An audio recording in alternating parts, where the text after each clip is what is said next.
Clemson week, kickoff here at noon, Williams-Brice Stadium. Obviously honored to be a part of one of the great rivalries in college football.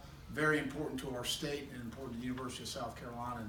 And we had a good practice this morning. Guys bouncing around. They feel that vibe during this week, and we're looking forward to it. Got a good football team led on offense by Trevor Lawrence. He's completing right at 70% of his passes.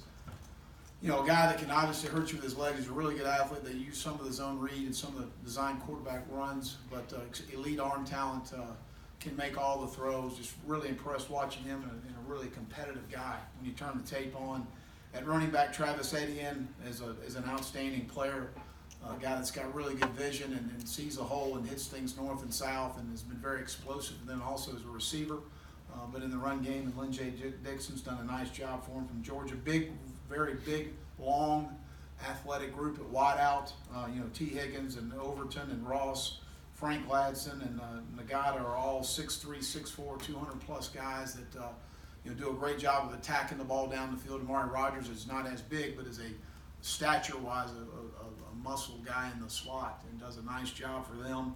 But they've got a talented bunch outside, and offensive line's athletic and talented, and Robbie does a great job with those guys. Trey Ankrum, the right tackle, is very athletic, the left side of their line. John Simpson and Jackson Carmen have done a really nice job for them offensively. Defensively, really as you start to watch the tape, I think your eyes kind of drift to the back end. Obviously with DK and A.J. Terrell, two really talented corners that can cover man-to-man, have good instincts in zone, made a lot of plays for them this year. The safety position, and Brent's done a good job of commingling those guys in some different areas. Tanner Muse is obviously Nick's brother's been there. A guy's logged a lot of time. He and Kevion Wallace are two guys that have made a lot of plays for those guys, played a lot of football. And then Denzel Washington and Nolan Turner are two guys as well that have played a lot of football for them, and they put them in some different packages to get those guys all on the field at the same time. But the one guy that stands out is Isaiah Simmons, 6'4", 230, plays anywhere from defensive end to linebacker, deep safety, is a good blitzer.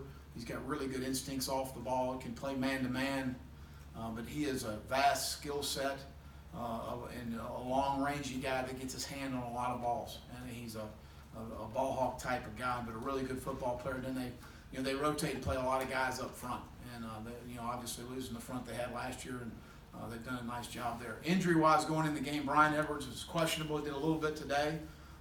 He had a scope last week, so we'll see how he continues to progress. Obviously, he's a guy that's not going to need a lot of snaps, and that such, but we'll see how that continues to progress. Kobe Smith still got a little bit of an ankle from the A&M game.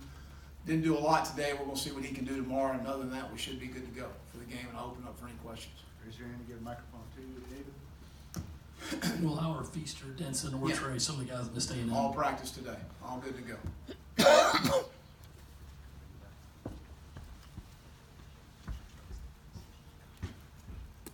ahead, Mike. Well, what does this rivalry mean to you? And if you were to describe this rivalry to someone who's not from South Carolina, how would you describe it? Very similar to Auburn, Alabama. In that state, there's no pro teams. You're either South Carolina or Clemson in this state for the most part, and very similar to that state, and it means a lot. I think you mentioned on your call show last week you were toying with maybe a new offensive line group out there. The starting five that you're going to put out there this week?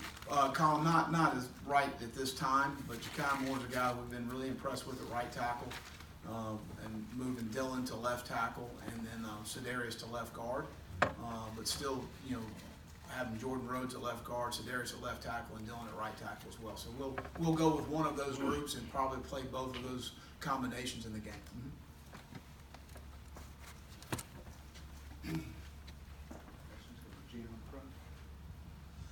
Well, this is by far Clemson's greatest stretch of football in their history. What's it like to have to be the head coach of the rival when your tenure exactly coincides with that? I've worried and spent a lot of time on South Carolina, Gene, and at the end of the day, I can't control, and I always talk to our players about control the things you can control. And as far as recruiting, as far as developing players on campus, coaching, those things I can control here, and I can't control the other. Obviously, we need to do a better job as coaches and players in this game. than we have in the previous three, and find a way to win the game.